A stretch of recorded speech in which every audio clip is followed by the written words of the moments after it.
Hey folks, I have Thom Hartmann for his first Substack Live. It took a while, but damn it, we did it. I had faith in him. Thom Hartmann of the Thom Hartmann Show. You know him, you love him. He's also the author of a book coming out next week, The Last American President, talking about the threat of Donald Trump's authoritarian agenda and how we should fight back. There you go. The Last American President, a broken man, a corrupt party. And what was the last one? A broken man, a corrupt party, and a world on the brink. It's coming out next week, and I know it sounds depressing, folks, but look, Thom and I were chatting briefly. If there's a comet coming in the sky, it's my job not to gaslight you, but to tell you all there's a comet coming in the sky. Now, the way you respond to the comet is you can give in to apathy, you can put your head in the sand, you can lie to yourself, or you can mobilize all your energy and efforts to try your best to blow up the comet and simultaneously save as many people as you can. And so I'm here to say that I believe, with the evidence of my eyes and ears, Thom, that we're dealing with an authoritarian president going full speed ahead, using and abusing the murder of Charlie Kirk for their Reichstag fire moment to literally crush whom they oppose as the radical left, to crush dissent, to crush institutions, to crush NGOs, to incite their base towards violence. It's happening in real time. And as I was telling Thom, I want to bash my head against the wall sometimes because I see Donald Trump underwater. I see him being old. I see him overreaching. I see people being against the National Guard being deployed. And I see the Epstein files. There's so many fissures that Democrats can use, but they have to, show a fight. They have to lead. They have to message. And as I was telling Thom, I checked, folks, yesterday and today. I did the real-time checking with Chris Geidner, who was on just 30 minutes ago. Did Hakeem Jeffries say anything about J.D. Vance taking over Charlie Kirk's podcast, Gaslighting America, talking about radical left terrorism? Did they do a counter? Did they do a press conference? And Thom, nothing. So am I crazy, Thom? You are a smart man.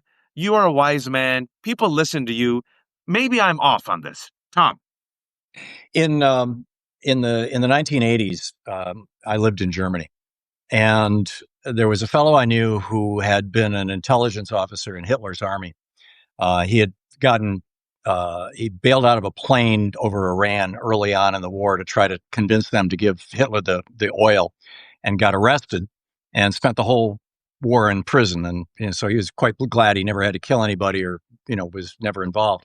And he turned his life around after the war and started programs for homeless people and war orphans and whatnot.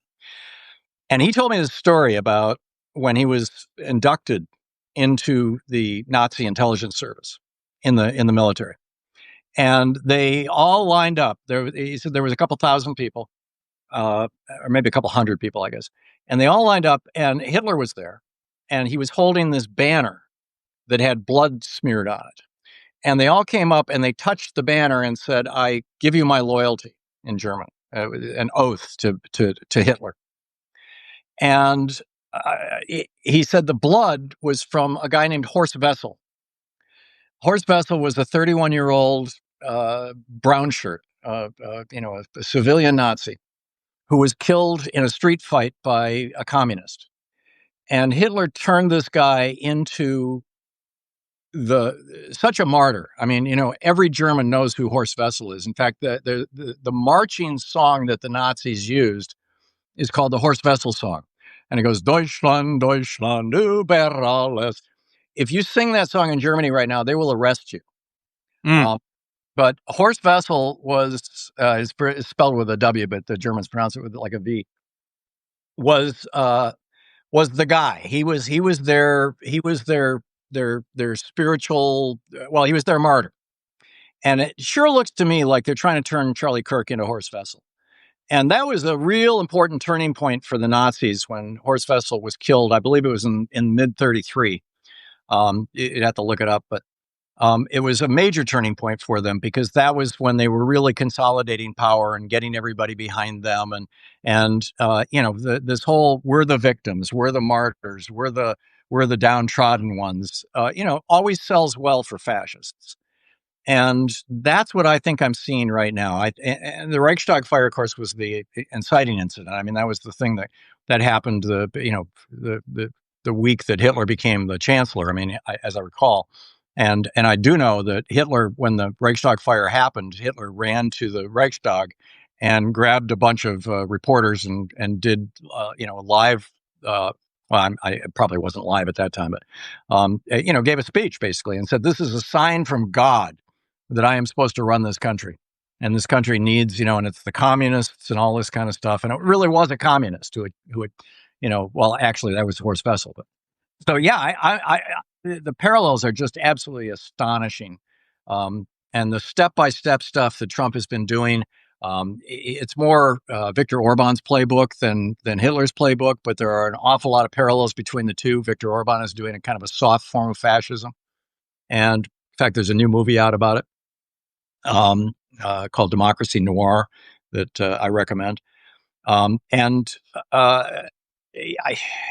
it sure looks to me, I mean, particularly when Pam Bondi comes out and says, "We're going to come after you for your speech," that, I mean, she had to walk that back, but how is it that an attorney, the former attorney general for Florida, who ignored Jeffrey Epstein all the time she was attorney general and he was there, and now the attorney general for the United States doesn't know that hate speech is not illegal?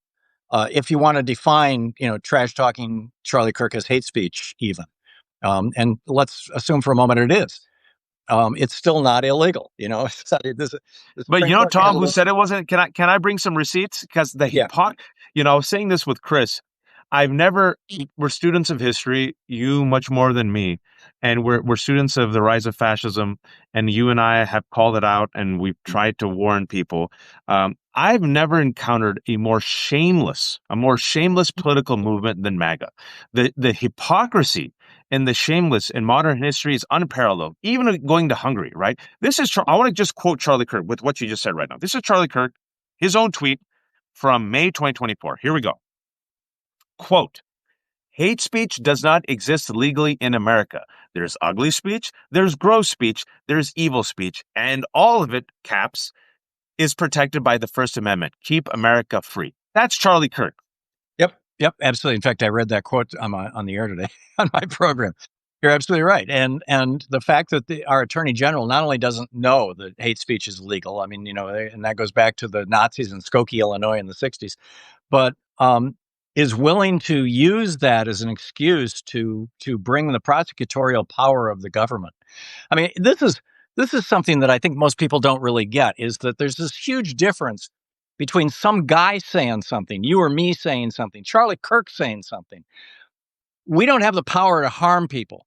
I mean, yes, you could make the argument that we might be able to incite violence, but that's kind of a whole different thing. But we don't have the power to do things to people.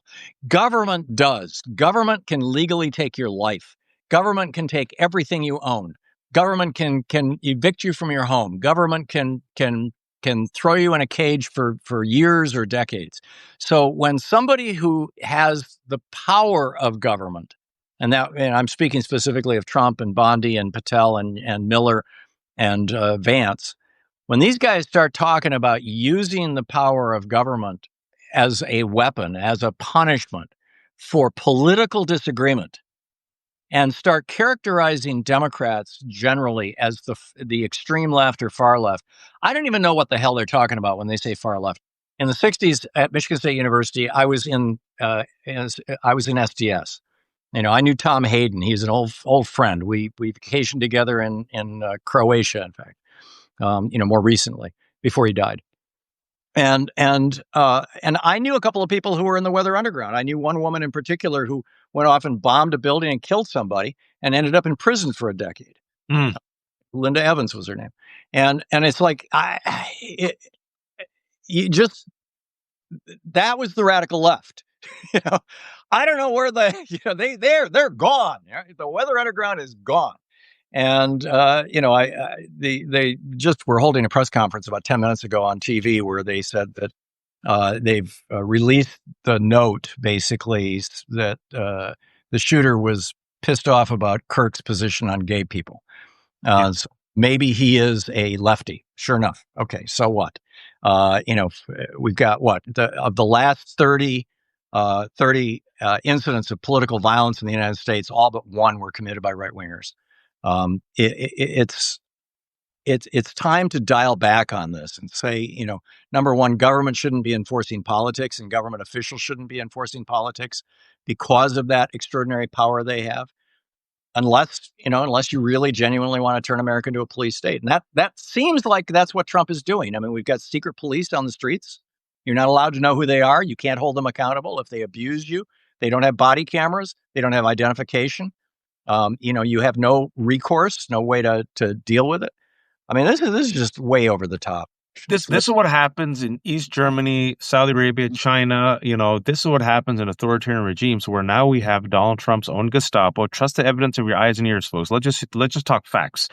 We have the National Guard members here 20 minutes away from me in Washington, D.C., who the Reichstag fire of Washington, D.C. was 19-year-old Big Balls of Doge claiming that he was carjacked by two young, like a couple of young POC teenagers. That was the Reichstag fire that actually rationalized them unleashing the National Guard armed. In LA right now, you have masked armed ICE agents, as Tom was saying, cracking skulls. The Supreme Court allowed them to use racial profiling. Before that, Stephen Miller, the shadow president, invoked the word invasion, said that we're under war right now, under attack, which is why he can suspend habeas corpus, implement Alien Enemies Act, right? And just straight up pick up innocent brown people, send them to be deported, deport them to their death, like Kilmer Abrego Garcia. Tom, before that, we also had the arrest of pro-Palestinian activist Mahmoud Khalil, among others, right? Rumeysa Ozturk, Turkish graduate, literally picked up in the middle of the street by masked armed ICE agents. Her crime was writing an op-ed critical of Israel. And the reason I'm trying to connect the dots. What's that? A year earlier. She had written that a year earlier. And the reason I'm connecting the dots is the rest of us were saying, Democrats, wake up. America, wake up.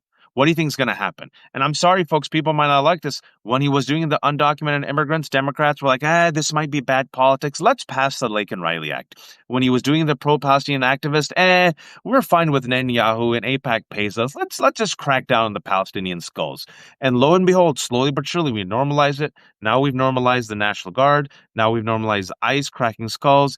Now we're normalizing the use and abuse of Charlie Kirk to go after speech. I don't know if you saw Clemson University fired someone. Destiny, this online character, just got let go of Twitch because Elon Musk and others said, how dare you criticize Charlie Kirk? This is what happens in authoritarian regimes. And I'm sure, Tom, on your show today, you probably played that clip of Donald Trump literally telling Jonathan Karl, center, right, moderate, like you cannot be more centrist and establishment than Jonathan Karl of ABC News. He asked him a question about Pam Bondi and hate speech. And then he said, well, maybe we're going to go after you. ABC already gave me 60 million and we're going to crush you. So it shows you that bending the knee to fascists, Qatar giving a $400 million jet did not protect Qatar from being bombed by Israel. ABC throwing George Stephanopoulos under the bus and paying off this bullshit lawsuit did not protect ABC, literally, and Jonathan Karl today. Maybe, Tom, and you know better than I do, bending the knee in advance and placating an authoritarian is not the way to go. Maybe actually fighting back with our voice, with the majority, with strikes, with the Democrats in the House and Senate, maybe, just maybe, this can throw sand of the gears of this fascist movement that is also, folks, this one positive for us, is run by the most incompetent people on earth. Yeah. It is. Well, I'm starting to get redundant here. I mean, but I don't know where this is going to go. I've seen this movie. I mean, I spent time in East Germany when it was East Germany. I've been in Belarus. I've been in Russia when Soviet Union and when it was Russia. I was in Hungary when Viktor Orban was rising to power. I mean, I've seen this all around the world. And when I did international relief work, I worked in multiple countries that were run by dictators. The standard stuff that dictators do, the consolidation of power, you get the legislative branch, then you get the judicial branch, then you grab the police powers, and then and the self-enrichment. I mean, this deal that he just cut with the UAE, where they gave him $2 billion, him and Steve Witkoff's company, and in exchange they get all these high-tech chips that I mean, one of the biggest scandals probably of this, but not even Joe front Biden page news. done that. I mean, remember when they were hysterical that Hunter Biden made $5 million? It's like, oh my God, we've got corruption. You got to impeach Joe Biden. His son made $5 million from a foreign corporation. Holy crap. And here, Trump has added $5 billion to his wealth since he came in by monetizing the presidency. And his kids, they're all making out like bandits. It's this is what dictators do. And and now today he's suing the New York Times. They're like, the first level is they go after the big fish, and then they go after the middle-sized fish, and then they go after the little fish, and eventually, there's no fish left. Eventually, everybody is cowed, and they're working their way down that chain right now. And I don't think it's going to be that long a period of time before they start going after people for things that they're posting on social media. I mean, they're doing that right now with regard to Charlie Kirk, but it's more like, we're going to force your employer to fire you, sort of stuff, or It's already happening, banned. Tom. Right, I know. Even with American Airlines, or we're going to get you banned from social media or something. But the next step is, oh, and by the way, we're going to sue you for millions and millions of dollars and destroy your life, or we're going to bring the power of the state against you, like they did, with James Clapper and James Comey and Miles Taylor, and I mean, they are actually doing this stuff now. And the fact that Chuck Schumer is not out there outraged, speaking out about it, or that Chuck Schumer hasn't said, I'm going to hand the baton over to Bernie Sanders or to Sheldon Whitehouse or to, to somebody who's willing to stand up to these guys. I think the same in the House is extremely troubling. And, because this is exactly how it played out in Germany. Again, the Democrats, the small d Democrats, just figured, well, he'll come to his senses, or he'll be stopped at some point, or, he's going to wake up and realize that this isn't really what Germans want. And, it just kept getting worse and worse and worse. And now we're even to the point where you've got commentators on Fox News calling for the Action T4 program. The Action T4 program was the one that preceded the Holocaust. This is where they decided to deal with the homeless problem. I mean, this was Germany in the 1930s, was just a decade after the end of World War I, and they had a huge homeless problem in Germany. And what did they do? They, Trump's personal physician oversaw the program. They hired doctors around the country to go around and find homeless people and give them lethal injections of cyanide. And then when that became cumbersome and expensive, they bought a bunch of these, kind of like the U-Haul trailers you haul behind your car. They bought a bunch of those things, and they put a hose from the exhaust of the truck that would pull the trailer into that little trailer. And then they just went around, rounded people up and stuck them in the trailer, closed the door, and ran the engine until they were dead from carbon monoxide poisoning. It was called Action T4. And it's what Brian Kilmeade was calling for. It's for those who don't know what Tom's talking about, over the week on Fox and Friends, Brian Kilmeade just casually, his solution to homeless people was just kill them, and his two co-hosts said nothing. And then the next day, lethal injection. Yeah, he said just kill him, and then the next day he apologized. Still has his job. Karen Attiah fired by Washington Post for a benign comment criticizing white male violence. Continue. Yeah. No, I think I've made my point. This is the world that we live in now. And it's interesting is that not only is it Brian Kilmeade, I've called MAGA pro-death cult for a while now for a reason, because I follow them and I take them literally and seriously, and I know their ideologies. You have interesting factions at play right now. I think Donald Trump is unhealthy. I think they know he's unhealthy. By they, I mean the people around him, Stephen Miller, J.D. Vance, and others. I think we're going to see a type of Julius Caesar kind of grab for the crown. You're seeing it also with after the murder of Charlie Kirk. I think they're trying to consolidate as much power as possible so that after Trump goes, they can hand deliver it to their puppet, J.D. Vance, who they know is unpopular, but doesn't matter at that time, Tom, right? Because they got the power. In the meantime, though, what they're doing is you got Stephen Miller, a shadow president with his white nationalist agenda. You got Russell Vought, a white Christian nationalist agenda. And you got Peter Thiel and Elon Musk, who have groomed J.D. Vance with a techno-fascist agenda. What unites all of them is this almost corrupt, perverse desire for power, white supremacy, and this belief in eugenics, right, where the right people should be elevated and the people who are unproductive, like the homeless, should be killed. Then you have RFK as the head of HHS. He's talked about this way with autistic people. He's promoted eugenics, bunk science, right? And you also saw, I don't know if you saw last week, it was only in the news for an hour. A woman came on Abby Phillips' show and said, a conservative MAGA person said, all these schizophrenic people, every single person with schizophrenia should be just put in prison forever. And everyone's like, what? So that is when we say Nazi is shit, that's what the Nazis did. They first went after the people who were seen as unproductive. And Curtis Yarvin, the podunk basement insult philosopher of Peter Thiel and J.D. Vance, folks, who J.D. Vance follows on social media, said he proposes a humane alternative to genocide. The people who are unproductive, they will be turned into biofuel, much like you've seen the movie Matrix or Soylent Green, or superhumane, we'll just put them in a permanent virtual reality simulation. So they'll have like permanent soma. This is what we're seeing right now, Tom. It's a pro-death cult. I have no problem saying it. And I'm not the one who called Trump Hitler. It was J.D. Vance and RFK. And maybe he took it as a compliment, Tom, because he gave him positions. But he's quoted Hitler. Now they're saying, Mike Johnson came out today and said anyone who uses words like enemy of the state, that's hate speech and that incites violence. And I feel like banging my head against the wall because the last time, remember, the person who used the enemy of the state was Donald Trump. He quoted Hitler and said he would unleash the National Guard against the enemy from within. And he's used the Stalinistic term enemy of the state to go against the press. So for me, this is top of my head. I'm not a Democratic leader.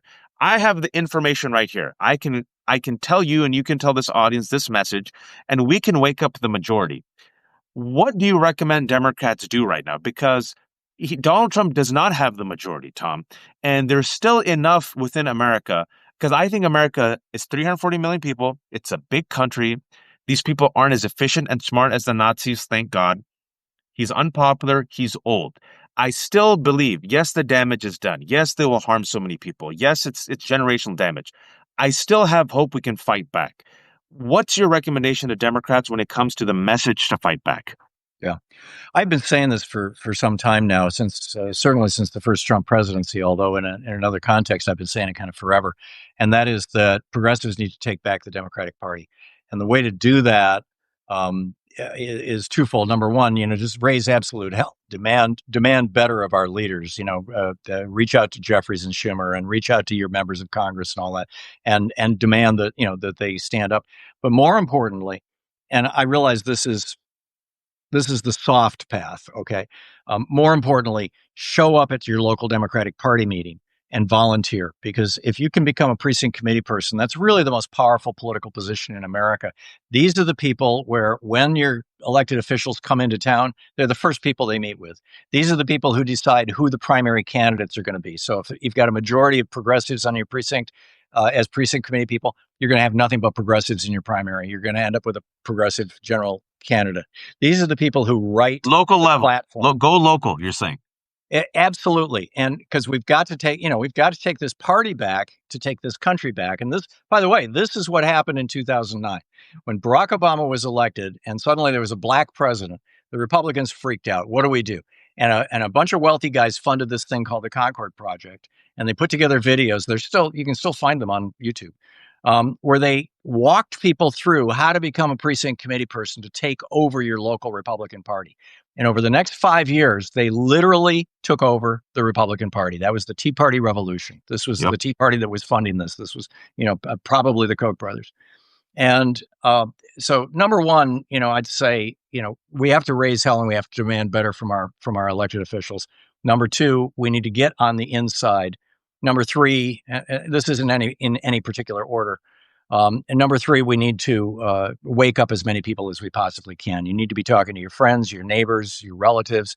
If you find Substacks that resonate with you or whatever, share them with people. Give them subscriptions. And not just Substack, obviously, get active in social media to the extent that you can. I realize the deck is completely stacked against us. You've got a right-wing billionaire who owns Facebook. You got a right-wing billionaire who owns X. You got right-wing billionaires owning most of our media. It's a real challenge to break through with any kind of message at all. And a lot of Democrats actually are holding press conferences regularly, and they just don't get covered.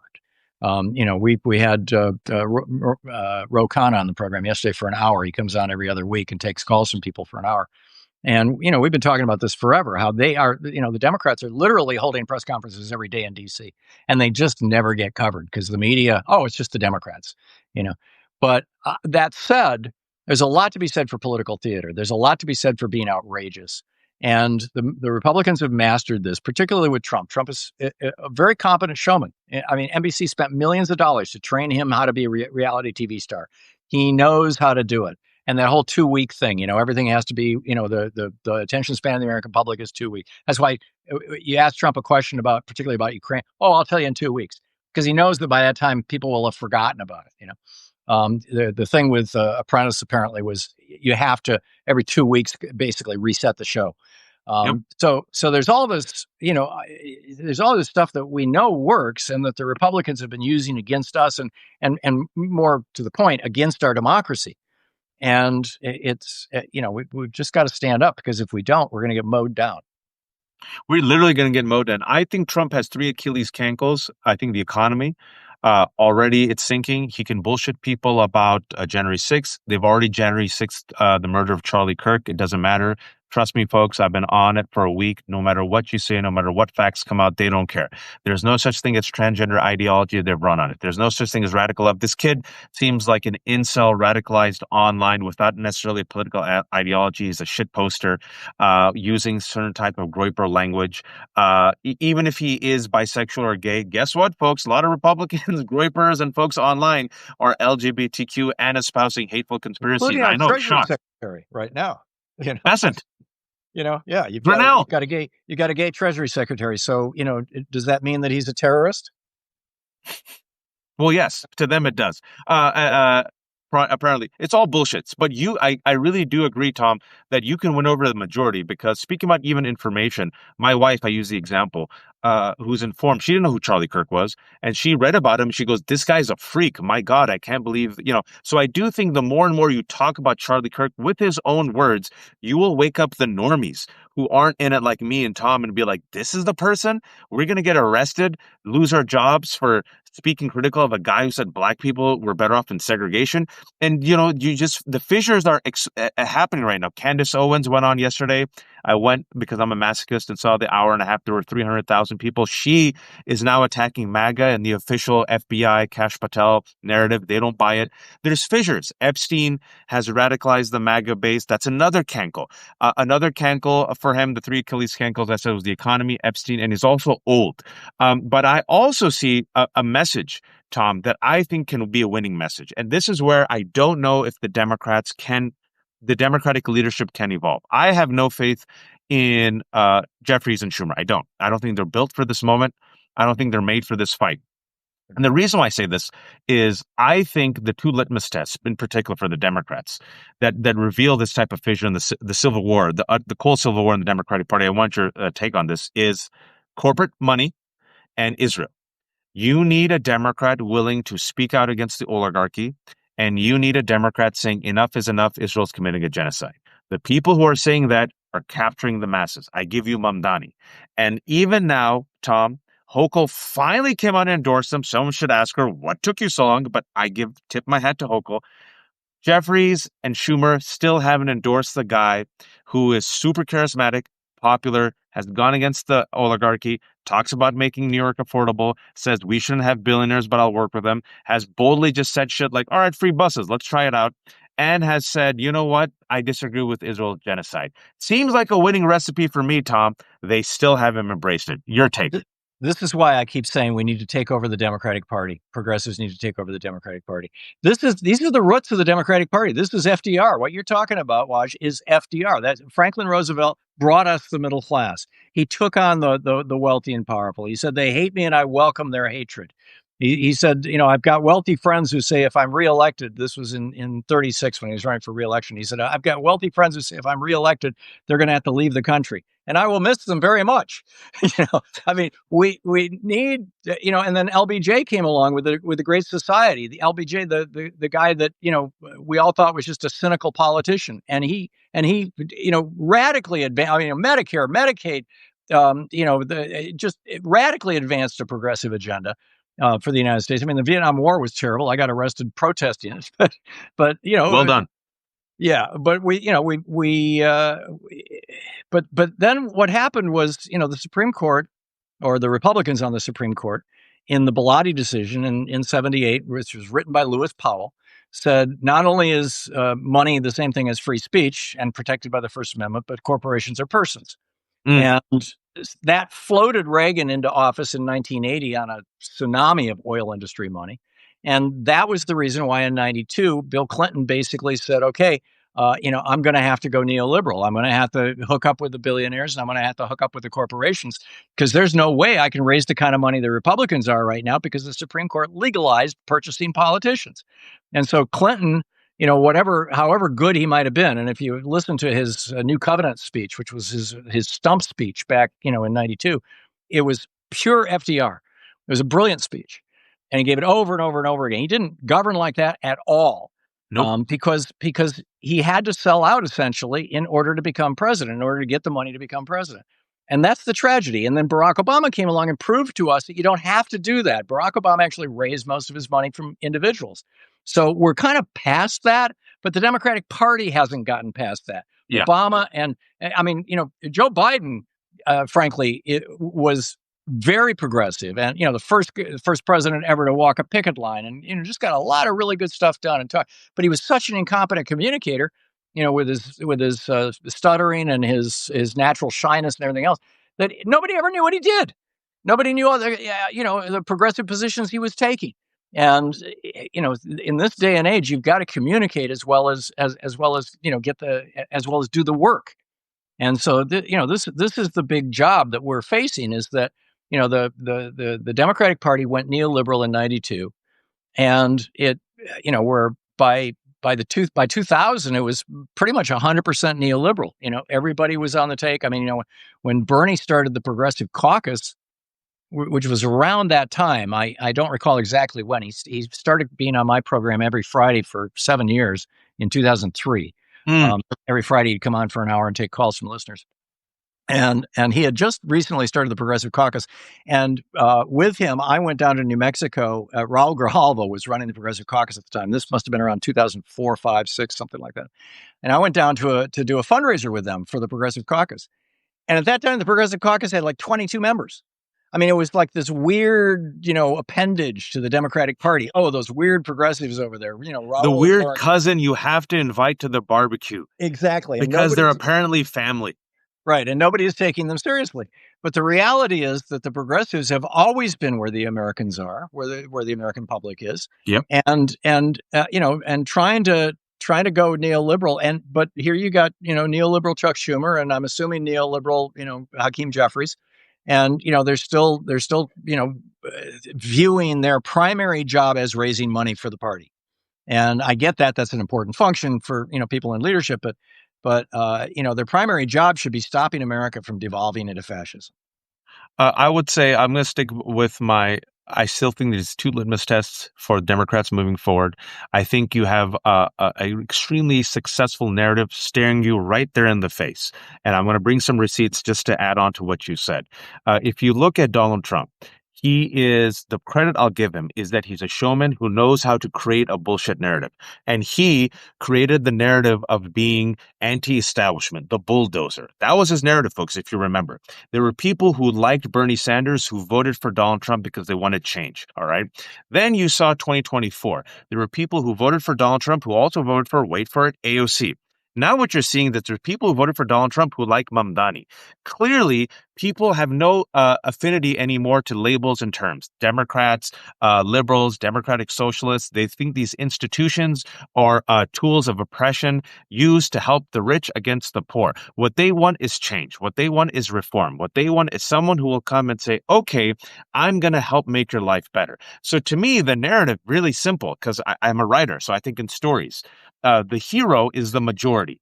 The villain is the oligarchy, the 1%, the billionaires. They're the ones impeding our progress and our path towards an affordable future. I will fight for the majority against the oligarchy. I will fight for the majority and the workers against the billionaires. I will fight for the majority against the 1%. You know what? Do we need billionaires? No, we don't. Tax the rich. Let's make America affordable again. To me, it's just right there for the taking. It's right there for the taking, Tom.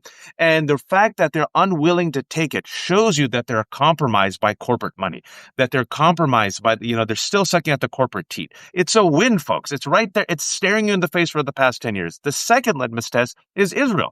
When you and I were growing up with the gray hair, we remembered that the litmus test is you say what AIPAC tells you to say, and that's it. Now Democrats are saying we're done with a genocide. Clear, and just today, literally, you had the United Nations come out and talk about, call it a genocide. You have Amnesty. You have the international scholars on genocide, right? You have the majority of Democrats calling it genocide. You have Democrats saying, we don't want to support Israel. It's poll after poll after poll after poll after poll, and still the leadership says, nah. And so which one of these Democrats will step up and take what I think it's just right there for them?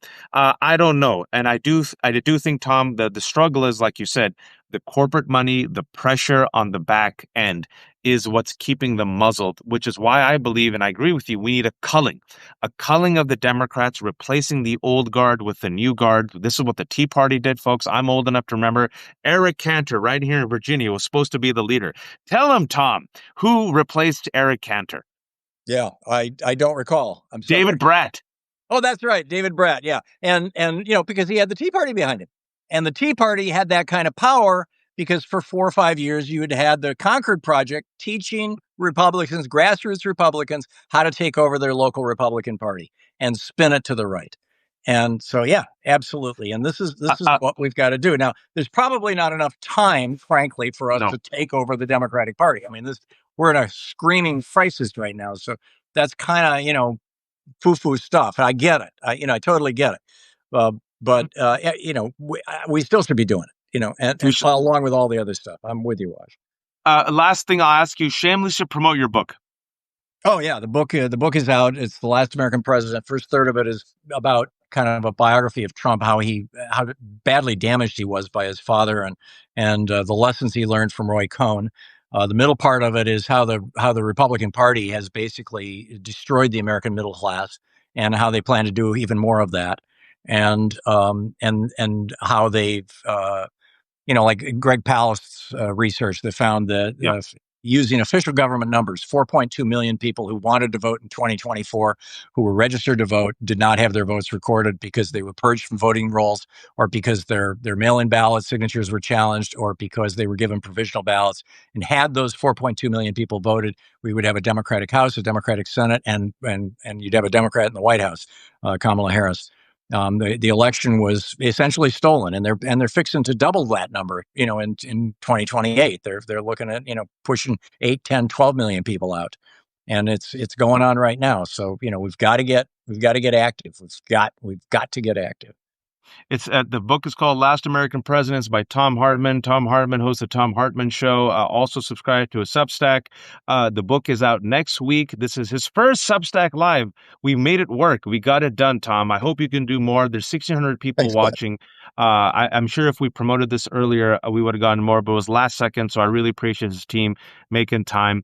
For those who joined us late, we're going to have it up on my Substack and Tom's Substack. What we're talking about is the current moment and how this current moment reminds both me and Tom of the Reichstag fire, and how they're using the murder of Charlie Kirk to essentially bulldoze American civil liberties and crush dissent and cement Trump's desire for authoritarian power. And we also give some recommendations on what Democrats should not only say, but what average Jose and Jane watching right now should do. Local. We need to take over the Democratic Party. We need to make it progressive, promote progressive candidates, progressive messages. It's very popular, folks. And do we have enough time? I don't know. It's scary times, folks, but just because it's scary doesn't mean you give up. You do whatever you can. I got kids. I can't be apathetic. I have to do whatever I can with whatever time I have left to, inshallah, try to make this world better for their generation. And maybe if we're lucky, Tom, we can be alive to see it. And if not, maybe our kids, inshallah, can be alive to see it. That'll be the win. Thom Hartmann, Last American President, book's out next week. Subscribe to his Substack. Watch and hear his show, The Thom Hartmann Report. This is The Left Hook. No paywalls. I'm a terrible capitalist. Become a subscriber. If you have a few bucks, buy Tom's book. If there's a few bucks left over, become a paid subscriber. I have 800 kids. Let me feed one of them.